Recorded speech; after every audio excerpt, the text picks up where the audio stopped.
Boy, oh boy, as soon as I say no more Mac vs. PC videos, a friend sends me all kinds of articles. Let's look at this one. Let's see here.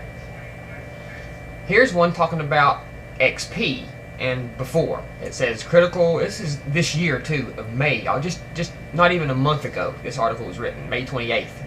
In June, we're just on the 25th, so about a month ago. Critical Windows vulnerability under attack, Microsoft warns. Microsoft has warned of a critical security bug in older versions of Windows operating system that is already being exploited in the wild to remotely execute malware on vulnerable machines. The vulnerability in a Windows component known as DirectX is being targeted using booby-trapped QuickTime files, which, when parsed, can allow attackers to gain complete control of the computer. This won't happen with a Mac. Because many browsers are designed to automatically play video, people can be compromised simply by visiting a site serving malicious files. Vista, Windows Server 2008, and the beta version of Windows 7 are not affected, and neither is Apple's QuickTime Player. Microsoft has offered several workarounds, until a patch is available. The most straightforward of them involves visiting this link and clicking on the Fix-It icon. We couldn't get it to work in Firefox, but IE worked fine. Several additional fixes are available on the workaround section here. The installation of QuickTime doesn't protect Windows users from being compromised. The vulnerability exists in a way DirectX. DirectX? Oh god, how shitty is that? Use OpenGL. Application program. This is another reason why DirectX just owns your ass. It sucks. DirectX application programming interface known as DirectShow handles supported QuickTime files. By manipulating the format, attackers can gain the same system privileges assigned to the logged-in user. Since Microsoft doesn't make it easy on users who log in to limited accounts, the vulnerability means most people using 2000 XP and Server 03 versions of Windows are at risk of losing complete control of their machine. That's for the older ones. Now let's talk about the new ones. May 6, 2009, just a little over a month ago, Windows 7 RC fails to thwart well-known hacker risk. An almost ready version of Windows 7 retains a feature from Windows NT which expedites a well-known hacker trick, according to net security experts.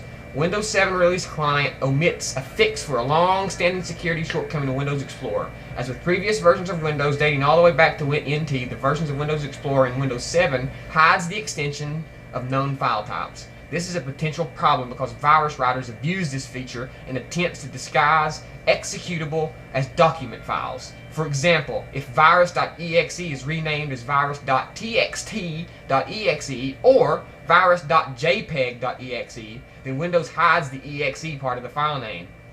They also routinely change the icon inside the executable to resemble the icon of a text file or an image, further disguising a trap that has caught the unwary time and time again. Net security firm F-Secure reports that Windows 7 release client allows this trickery to continue.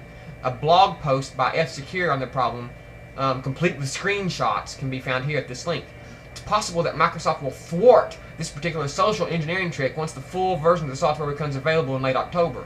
Redmond has already disabled the autoplay functionality in Windows 7 by default, so now if you're using it in Windows 7, you're fucked. There's one less thing you got the luxury of having, of videos playing automatically. They had to disable that by default. Give me a break. Thwarting it, they had to do it because they're thwarting a technology that meant malware infected USB sticks and the like infected machines they were subsequently plugged into with minimal user involvement. The functionality was notoriously exploited by the prolific Conflicker superworm, to cite just one example. Demand for downloads of Windows 7 release client has been high since its release on Tuesday, which was a month ago, a little over a month ago. Surfers looking to get the software, I guess it was, I don't know how long ago it was really, it just says Tuesday. Surfers looking to get the software from alternative sources are advised to tread carefully, following reports that links to some supposed unofficial download sites actually point to websites harboring exploit code and malware. Oh, and this ain't all. I got another one that talks about an exploit that Windows says they're not going to fix. So we'll see you next time. OS 10.